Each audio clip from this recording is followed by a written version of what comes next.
Hi, I'm Penelope and I'm a fashion illustrator, designer and storyteller.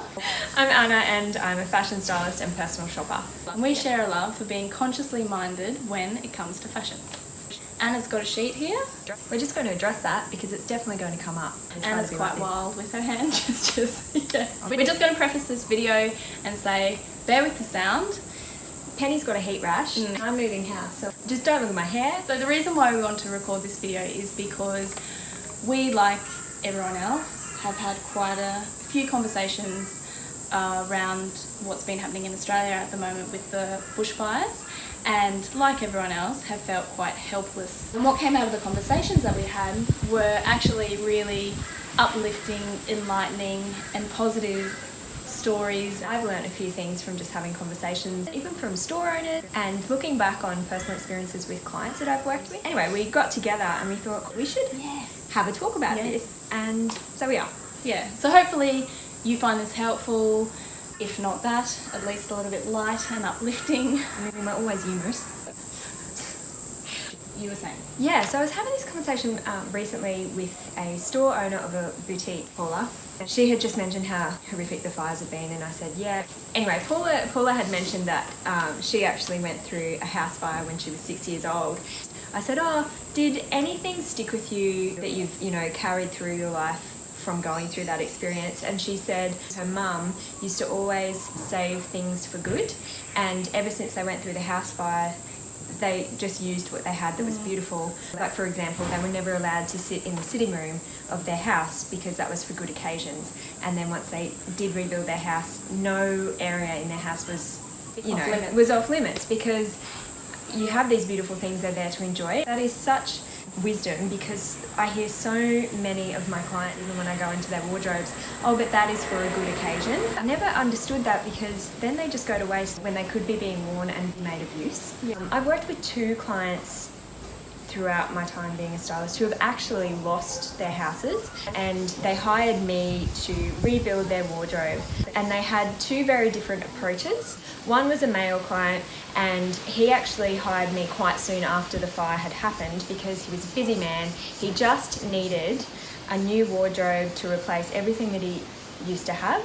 He had everything back in his wardrobe and he could go about his life. Sorry to cut in, but you said he was a bit overwhelmed. Yeah, he was quite overwhelmed. Just wanted to get it done. Yeah, wanted to get it done. The other client, she was a female client.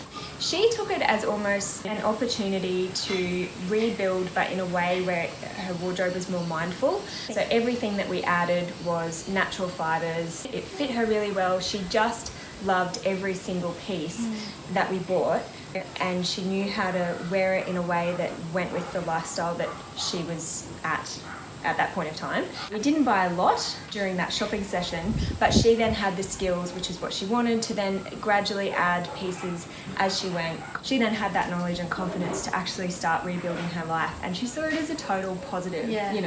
Well, it's a new opportunity. Who do I want to be? Reinvent yourself. Yeah, which is cool. Yeah, that was all well and good when she hired me. She was okay with what she'd been through, but no doubt, like, she had been through a lot to get to that stage. And I think that's the thing, isn't it, when you go through grief, and we'll talk about this later, the different phases and where you are at each phase, and to check in with yourself. But you're going to talk about that. I've had a couple of friends who I spoke to about this topic, and one of them said that when they were fighting bushfire, the smell of smoke was just through everything. So they had to pull out all of the soft furnishings in their home. She'd washed something 4 times and it still smelled like smoke. Someone asked her if she'd come straight from where the fires had been.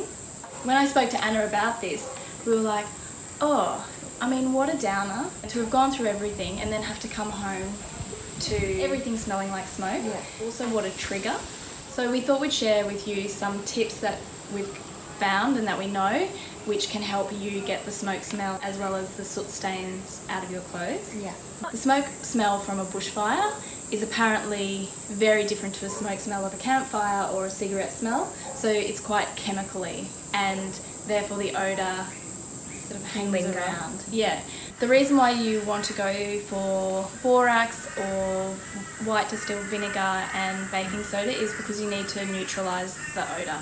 You don't want to bring in another scent of a washing detergent. You need to neutralise the odour, and that will be multiple washes, and then you might want to wash with your normal washing detergent. So what we found was borax, and this is a product that can easily be found at Bunnings or Mitre 10, and it comes in a pretty substantially sized container. It looks like it's the same sort of cylinder as nappy sand, and it's natural. It's the closest comparison would be bicarb soda. So borax, you can actually wash your clothes with it and it eliminates the smell. You might need to do it 2 or 3 times.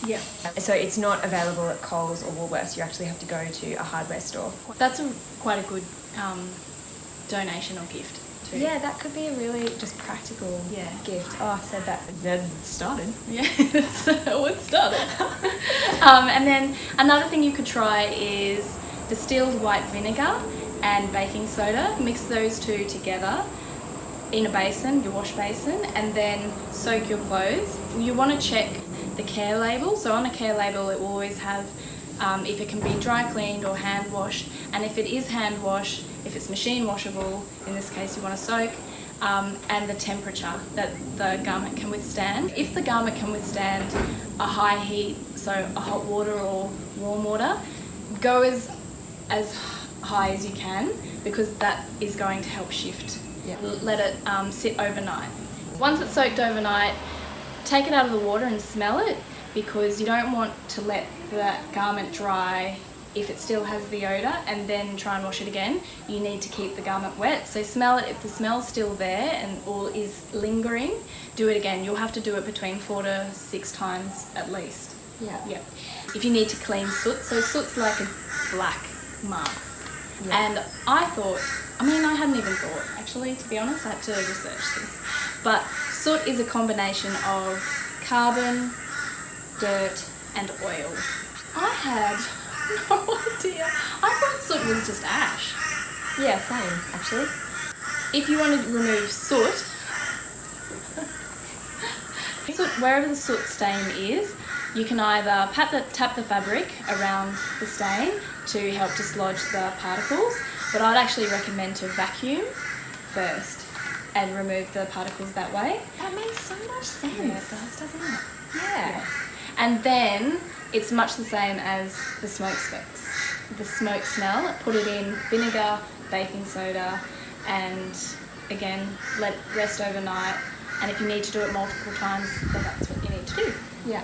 The other thing is, I spoke to a friend who had been through the Brisbane floods in 2011, and she was saying she was overseas at the time, so they had friends come in and do the cleanup of their house, which they were so thankful and appreciative for. But in that level of the house was where she kept a lot of her clothes, and because it had just been overrun with mud and sludge, they threw out almost all of her clothes. A lot of her most expensive and prized possessions were thrown out because people probably just didn't realise what they were throwing out. Do you think it's because she said, oh, that thing, that was really cheap? Oh, that old thing. Yeah. Probably, it's something I'll do. Yeah. She had a jacket which I admired, and this is how the conversation came up. She was wearing a beautiful green and white checky jacket, and I was like, where did you get, it wasn't a jacket, it was a coat. Where did you get your coat? And she said, oh, this is a story for you, and told me that it was covered in mud, and it took her about 6 washes of hand washing to get all the mud and sediment out of the fibres. Yeah. But it looked pretty much as good as new. So that's the thing, a lot can be salvaged. Yeah. And if that's all a little bit too much, this could be actually something that you could task up one of your good friends to do, or as a good friend, you could offer to do this really awesome hamper. Oh, mate, that would be In borax, white distilled vinegar, baking soda, bicarb. in a washing basket, because maybe that melted. God damn. Coming back to, God, this is going to take some time. I wonder who I'm going to meet in 6 months, 12 months, who has gone through this, who is ready for a change. Who will need borax. Yeah.